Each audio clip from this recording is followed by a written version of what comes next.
This is a story about forgiving cats. Now, in our ministry, Healing Streams, we've seen the power of forgiveness deliver many people, but I guess the Lord wanted to demonstrate it into my life very early on. So back in 1986 or so, our family had just gotten back from a year of missionary work in Honduras, and we were living in a church camp. My daughter Alicia, who was in the second or third grade at the time, had a little cat that started growing older, and before it was out of its early teenage years, it was walking around tremendously pregnant in the rural neighborhood where we were. And I said to my wife, June, I said, that cat doesn't even know what's about to happen to it. And sure enough, within a week or two, the day came.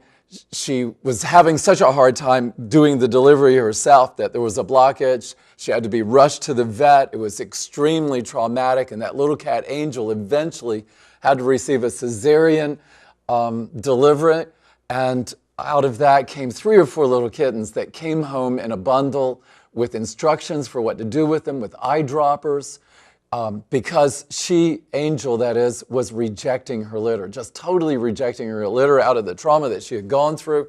And we're thinking, why did this happen to us? We were involved in a passion play at the time that was going on from 5:30 at night until 11 in the evening. We were involved in doing that. We didn't get back till after midnight. I was getting up very early in the morning to work as a carpenter. It was a tunnel without sleep and just tremendously time stressed already. And now, wham, we have these little kittens to care for. And every 2 hours, they had to be fed with droppers and eyedroppers. And every time they were fed, their little bellies had to be rubbed, so you had to stay in it. And this was just grueling on top of everything else we were doing. We were committed to life, so we had to take care of them. But otherwise, the temptation was so strong to find a way out, but there was no honorable way out. And I came home. I remember coming home about 2 or 3 days after this has happened, and the little teenage kitten comes up to me, purring, Angel's purring. And I looked down at her and I said, "Ha! You're the troubler of Israel. I don't want to have anything to do with you." And just like that, the Holy Spirit spoke inside of me, "Forgive the cat." And I'm going like, what did I just hear? Forgive the cat?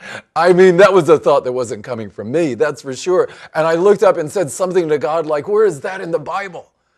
But the thought would not leave me. And so the whole time through the Passion Play that night, as we're going through our parts, I'm wrestling with God over this because I really did not want to forgive the cat, this world of pain and trouble that had come into our life because of her immature pregnancy.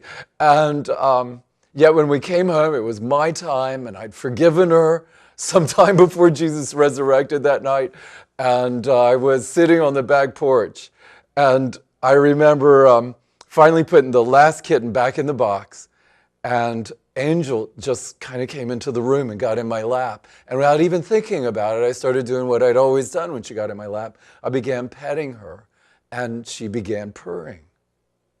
And then this little voice, once again, this little voice said, "Why don't you see what happens when she's purring and you put her in the box?" And I'm going, wow, what a thought.